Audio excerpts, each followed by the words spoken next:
नमस्कार, आप देख रहे हैं हिंदी खबर। मैं हूं आपके साथ ऋतु भंडारी और शुरुआत एक बड़ी खबर के साथ बुलेटिन की करते हैं, जहां उत्तराखंड में मौसम का मिजाज पूरी तरह से बदल चुका है। पहाड़ों पर लगातार बारिश हो रही है, बर्फबारी का अलर्ट जारी कर दिया गया है। 11 अप्रैल तक खराब रहेगा इस तरह से ही मौसम।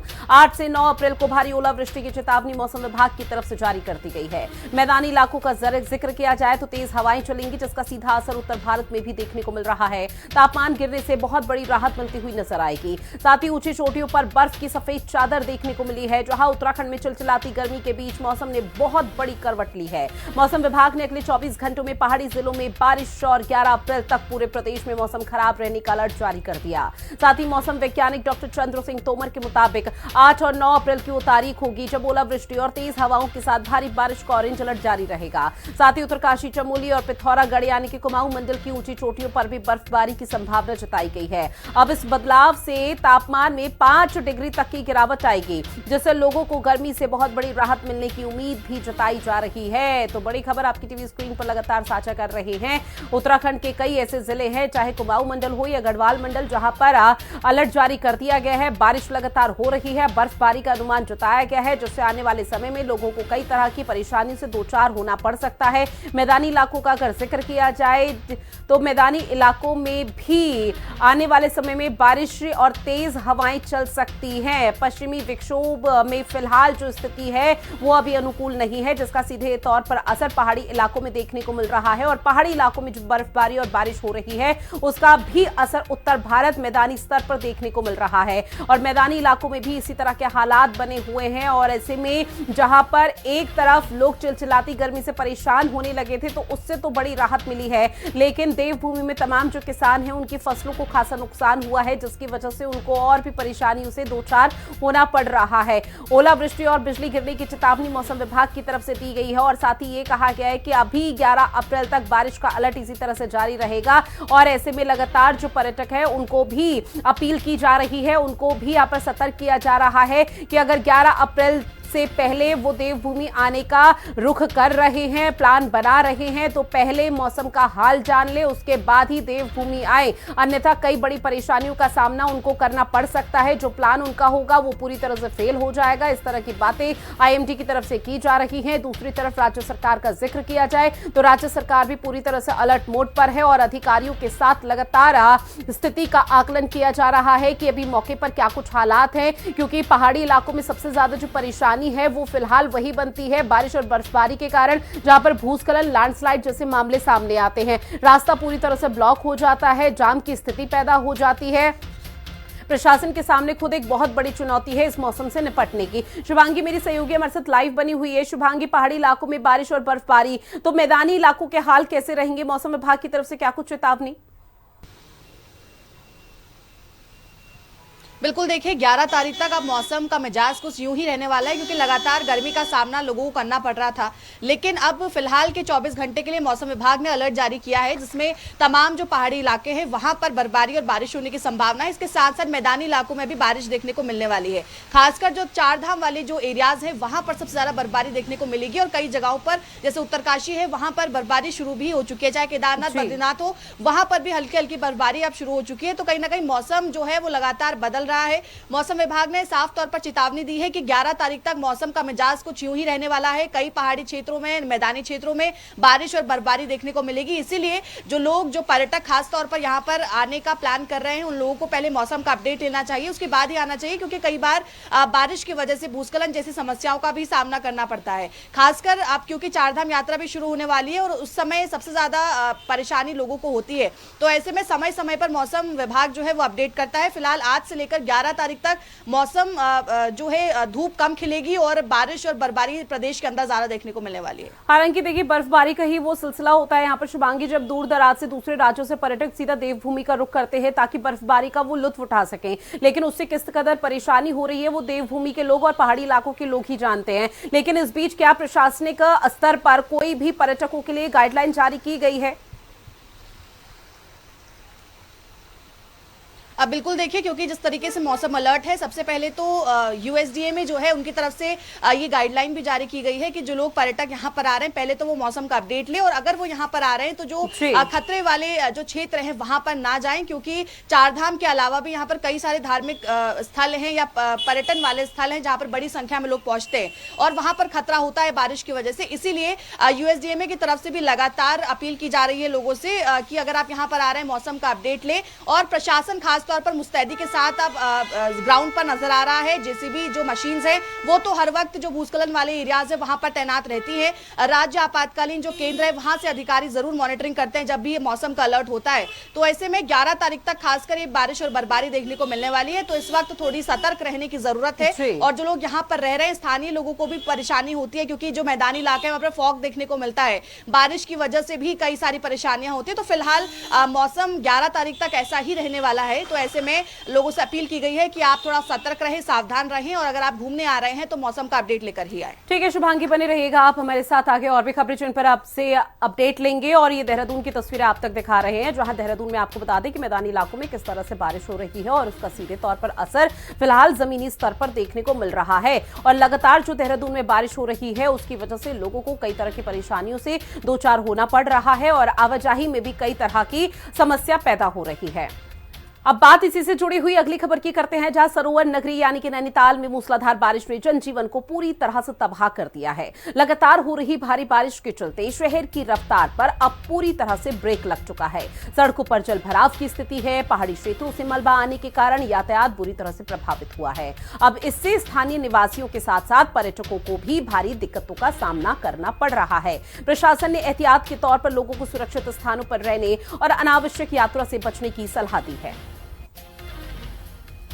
और नैनीताल की तस्वीरें आपको दिखा रहे हैं, जहां पर तापमान में भी गिरावट आई है और लगातार जो बारिश हो रही है उसकी वजह से आवाजाही के लिए भी परेशानी हो रही है। लेकिन जो पर्यटक वहां पर पहुंचे हुए हैं नैनीताल घूमने के लिए, उनका अंदाजा लगाना आसान किस कदर समस्या पैदा हो रही होगी। अब बात तो अगली खबर की, जहां उत्तरकाशी जनपद में भी मौसम के बदले मिजाज ने चारों ओर सफेद चादर बिछा दी है। गंगोत्री और यमुनोत्री धाम का हम जिक्र करें और उसके साथ ही चौरंगी, राड़ी और हरकीदून जैसी ऊंची चोटी जहां पर है वहां पर भारी बर्फबारी का सिलसिला जारी है। और जहां जहां तक नजरें जाएंगी वहां महज आपको बर्फ की सफेद चादर नजर आएगी। अप्रैल का ये महीना चल रहा है, लेकिन अप्रैल के महीने में हो रही इस बर्फबारी ने पूरी घाटी को अपनी चपेट में ले लिया है।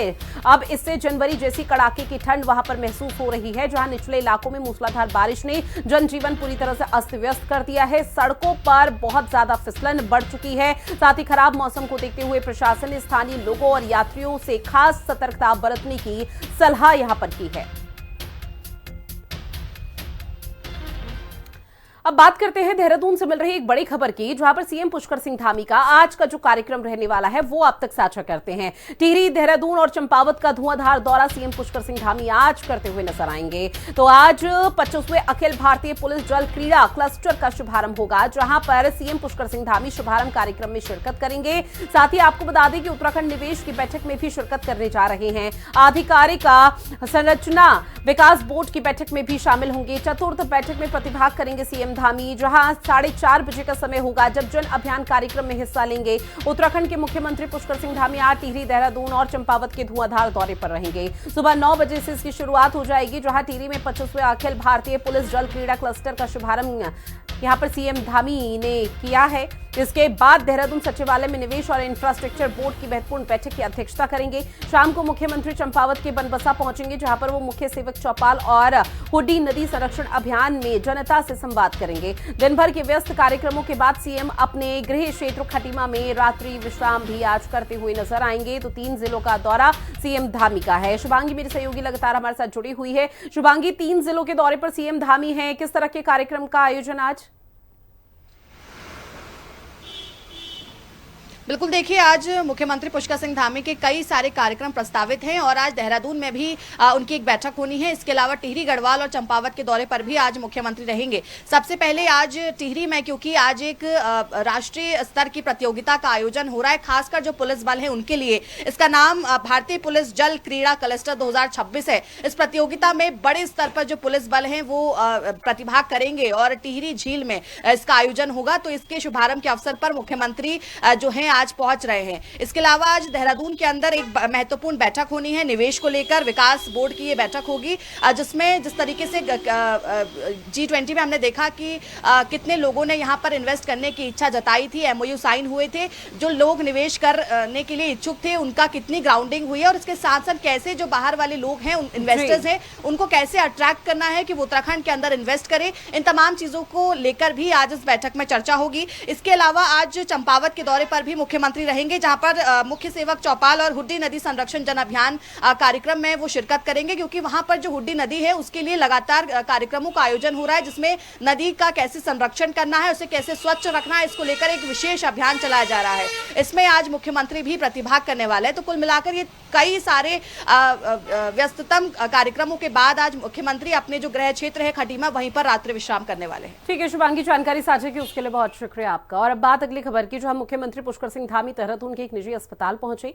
यहां पर उन्होंने राज्यसभा सांसद नरेश बंसल के सुपुत्र सिद्धार्थ बंसल का कुशलक्षेम जाना है, जहां पर सीएम ने डॉक्टर से उपचार की विस्तृत जानकारी इस दौरान ली है। साथ ही सिद्धार्थ के बेहतर इलाज के लिए हर संभव व्यवस्था और सुनिश्चित करने के निर्देश दिए गए हैं। इस दौरान मुख्यमंत्री पुष्कर सिंह धामी ने परिजनों से भी मुलाकात की, उनका ढांढस बंधाया और सिद्धार्थ बंसल के शीघ्र स्वास्थ्य लाभ की कामना की है।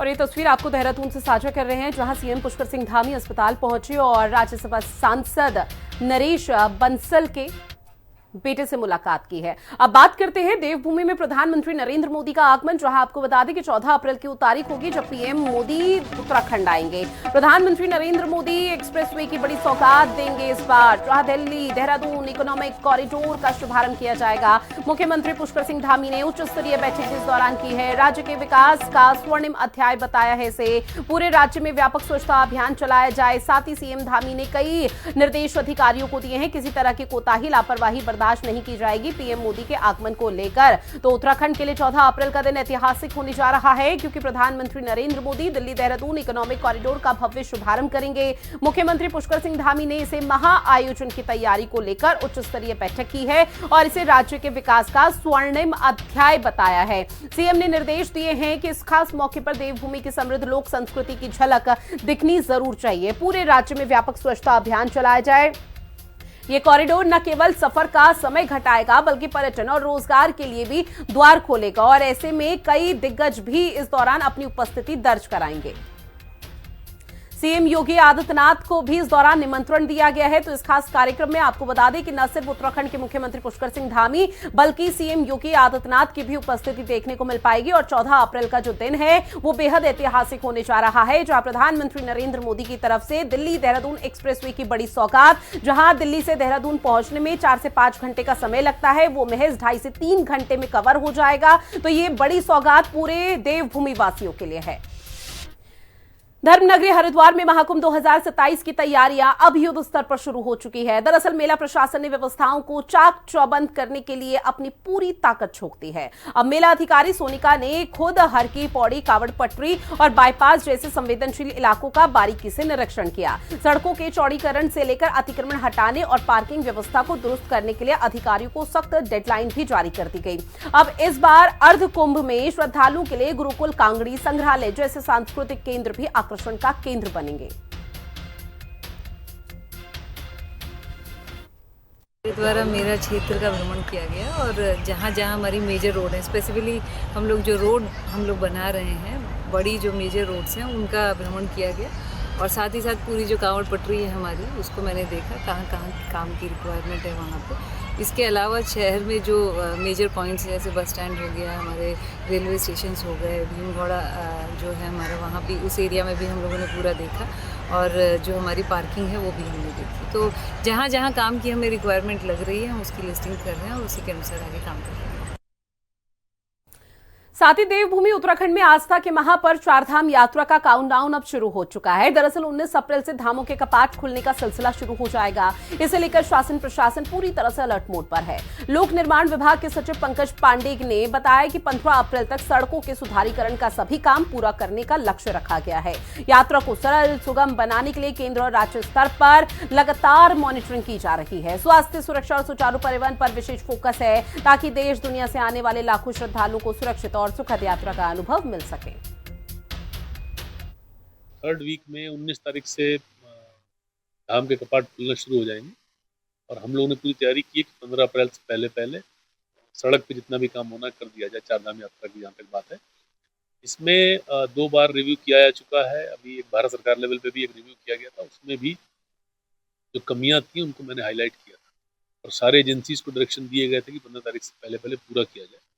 कुछ स्ट्रेच में काम हो चुका है और मुझे उम्मीद है कि मैक्सिमम काम हम लोग 15 तारीख तक कर ले जाएंगे।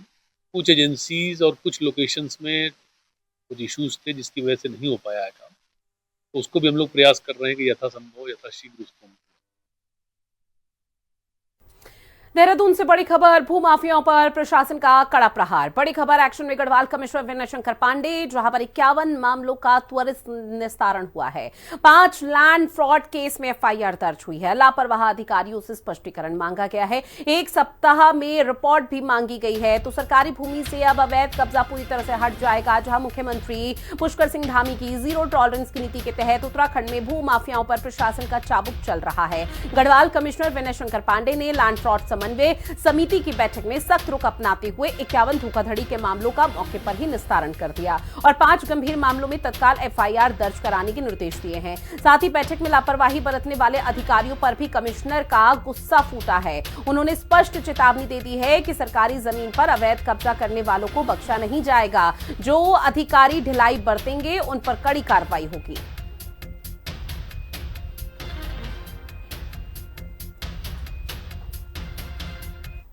लैंड फ्रॉड के मैटर यहाँ लगभग 2021 से पेंडिंग चले आ रहे थे। अब उसको एक अभियान के रूप में हम लोगों ने निस्तारण का काम शुरू किया है। लास्ट 15 दिनों में एक अभियान चलाकर जो मैटर पेंडिंग थे उनकी रिपोर्ट सब मंगाई गई। तो आज ये बताते हुए हर्ष हो रहा है कि तकरीबन 40 प्रकरण का निस्तारण किया गया है और अभी भी लगभग 160 प्रकरण लंबित हैं। इसको देखते हुए हम लोगों ने नेक्स्ट 15 डेज के तुरंत बाद पुनः एक बैठक बुलाई है। कुछ मैटर ऐसे हैं जो बिल्कुल फाइनल निस्तारण के स्टेज पर हैं, जिनमें एक हफ्ते का समय और अधीनस्थ अधिकारियों ने मांगा है, तो उनको एक सप्ताह का समय देकर और उनसे कहा गया है कि अपनी सुस्पष्ट आख्या भेज दें। अगली बड़ी खबर, ऑपरेशन प्रहार में पुलिस का एक्शन तेज हो चुका है। एसएसपी के नेतृत्व में सघन चेकिंग अभियान चलाया जा रहा है। पूरे जनपद में पुलिस टीमों की कड़ी निगरानी की जा रही है। साथ ही एटीएस के साथ संदिग्धों की जांच लगातार जारी है। वाहन और व्यक्तियों की लगातार सख्त चेकिंग हो रही है। देर रात अगर कोई घूमता हुआ पाया जाता है तो उससे भी पूछताछ का सिलसिला देखने को मिल रहा है। बड़ी खबर, संदिग्धों को लाकर थाने में जांच की जा रही है। राजधानी देहरादून में अपराध और अपराधियों पर लगाम कसने के लिए एसएसपी के नेतृत्व में ऑपरेशन प्रहार चलाया जा रहा है, जहां पुलिस टीमों ने एटीएस के साथ मिलकर पूरे जनपद में सघन चेकिंग अभियान चलाया। इसमें देर रात अगर कोई घूमता हुआ पाया जाता है और वो संदिग्ध होता है तो वाहनों की कड़ी तलाशी भी ली गई है। साथ ही शहर के एंट्री पॉइंट से लेकर भीतरी इलाकों तक पुलिस की पैनी नजर बनी हुई है। संदिग्ध पाए जाने वाले व्यक्तियों को थाने लाकर पूछताछ की जा रही है ताकि शहर की सुरक्षा व्यवस्था का अभेद बनाया जा सके। वहीं एसएसपी के साथ एडीजी की समीक्षा बैठक, बड़ी खबर, जहां सत्यापन अभियान चलाने के कड़े निर्देश दे दिए गए हैं। महिला सुरक्षा के लिए गौरव शक्ति अभियान चलाया जा रहा है। गुमशुदा बच्चों की तलाश तेज होगी। इस अभियान के माध्यम से किराएदारों का अनिवार्य पुलिस वेरिफिकेशन भी होगा। बड़ी खबर लगातार साझा कर रहे हैं। कानून व्यवस्था पर एडीजी अब सख्त हुए हैं, जहां उत्तराखंड में सुरक्षा व्यवस्था को अभेद बनाने के लिए एडीजी लॉ एंड ऑर्डर ने मोर्चा संभालना शुरू कर दिया। वीडियो कॉन्फ्रेंसिंग के माध्यम से सभी जिलों के एसएसपी के साथ हुई बैठक में उन्होंने स्पष्ट कर दिया है कि सुरक्षा में किसी भी तरह की कोई कोताही बर्दाश्त नहीं की जाएगी। एडीजी ने घरेलू नौकर और किराएदारों के अनिवार्य सत्यापन के लिए विशेष अभियान चलाने के निर्देश दिए हैं। साथ ही महिला सुरक्षा को लेकर भी विशेष अभियान चलाया जा रहा है।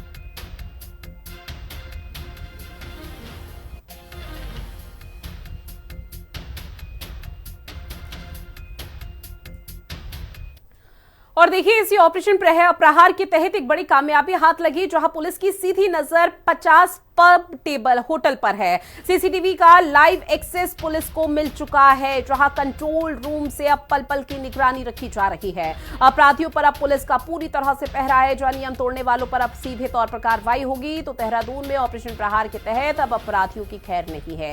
एसएसपी की सख्ती के बाद शहर के 50 पब, बार और होटल ने अपने सीसीटीवी कैमरों का सीधा एक्सेस अब पुलिस कंट्रोल रूम को सौंप दिया है।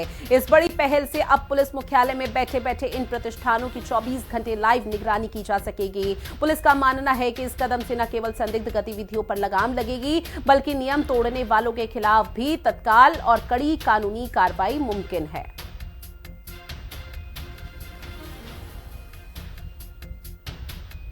एक बृहद मीटिंग मेरे द्वारा यहाँ ली गई थी, जिसमें जो पब, रेस्टोरेंट और जो बड़े जहाँ पर भी अल्कोहल सर्व होता है, ऐसे जो स्थानों को चिन्हित करते हुए हम लोगों ने उनका जो एक्सेस कंट्रोल है सीसीटीवी का, जो उनके फ्रंट डोर पे और उनकी सामने पार्किंग या रोड हेड पे हम लोगों ने उनके 2 एक्सेस लिए हैं, ताकि जो पब और बार की जो क्लोजिंग की जो टाइमिंग है उसको हम लोग मॉनिटर कर सकें।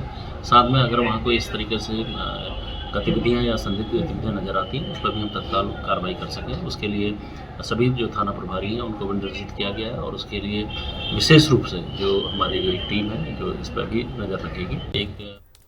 अब बात उधम सिंह नगर की करते हैं, जहां पुलिस का ऑपरेशन साइबर प्रहार अब काशीपुर में कहर बनकर टूट रहा है। दरअसल एसएसपी अजय गणपति के निर्देश पर पुलिस ने फर्जी सिम कार्ड और म्यूल अकाउंट्स के जरिए ठगी करने वाले बड़े नेटवर्क का भंडाफोड़ कर दिया। कई साइबर ठग पुलिस की हिरासत में हैं और ठगी के लिए इस्तेमाल होने वाले खातों को फ्रीज कर दिया गया है। आगामी चारधाम यात्रा को देखते हुए पुलिस ने हेली बुकिंग के नाम पर होने वाली धोखाधड़ी के खिलाफ भी विशेष अलर्ट जारी कर दिया है।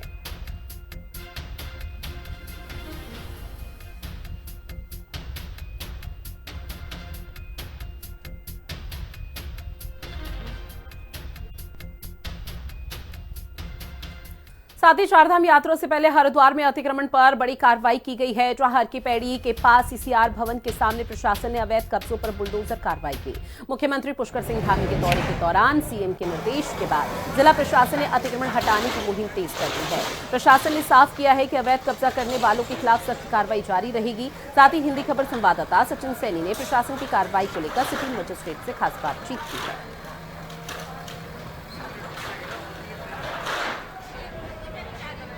मुख्यमंत्री पुष्कर सिंह धामी के निर्देशन का जो है अवैध जो है अतिक्रमण लगातार हटाया जा रहा है। जिला प्रशासन और मैं इसमें मौजूद हूँ, हर की पौड़ी के पास जो सीसीआर के सामने जो अतिक्रमण था उसको मध्य यहाँ पर हटाया जा रहा है। और चारधाम यात्रा के मध्य जो भीड़भाड़ वाले क्षेत्र है, उन पर जो अवैध अतिक्रमण किया जाता है उस पर सरकार का पीला पंजा चलता है, कहीं ना कहीं नजर आ रहा है। यहाँ पर सिटी मजिस्ट्रेट के नेतृत्व में जो है अतिक्रमण हटाया जा रहा है। पुलिस प्रशासन जो भारी मात्रा में मौजूद, आप देख रहे हैं पीछे सरकार का जो पीला पंजा है किसका यहाँ पर चलता नजर आ रहा है। ये जो है कुंभ क्षेत्र है और यहाँ पर चारधाम के मद्देनजर भी जो है प्रशासन की टीम यहाँ पर मौजूद है और लगातार जो है अतिक्रमण यहाँ पर हटाया जा रहा है। मेरे साथ यहाँ पर सिटी मजिस्ट्रेट मैडम मौजूद है, उनसे भी जानते हैं किस तरह की यहाँ पर अतिक्रमण है। मैम, कुंभ क्षेत्र एरिया है उसके लेकर अतिक्रमण हटाया जा रहा है। ये जैसा कि हम सभी लोग जानते हैं कि हमारी बहुत जल्दी हमारी चारधाम यात्रा शुरू होने वाली है और यहाँ पे भारी संख्या में हमारे यात्रियों का आवागमन होता है।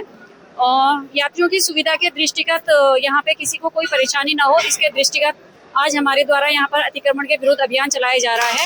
जिन लोगों के द्वारा सड़क को घेर कर अपनी कोई किसी तरह की दुकान डाली गई है या किसी अन्य प्रकार से भी अतिक्रमण किया गया है, ऐसे सभी व्यक्तियों के विरुद्ध जो है वो कार्रवाई की जा रही है और ये जो हमारी कार्रवाई है ये निरंतर, इसके आगे निरंतर जारी रहेगी। मैडम, देखा जाता है अतिक्रमण जैसे हटाया गया उसके बाद 2 दिन बाद 1 हफ्ते बाद दुकानें फिर लगा दी जाएगी, किसकी सियाई इनको? इसमें चूंकि इसमें ये जैसे जैसे हमारे द्वारा अतिक्रमण हटाया जा रहा है, हम इसमें इसके बाद अगर दोबारा अतिक्रमण होता है तो इसमें संबंधित जो यहाँ के वो हैं एसएचओ हैं या अन्य जो यहाँ के लोकल अधिकारी कर्मचारी हैं, उनका दायित्व जो है निर्धारित किया जाएगा। और कौन कौन जगह है ऐसी कहाँ पे अतिक्रमण हटाया जाएगा मैडम? हमारा ये पूरा सीसीआर का क्षेत्र और हर की पैड़ी का क्षेत्र जो है आज अतिक्रमण मुक्त करवाया जाएगा।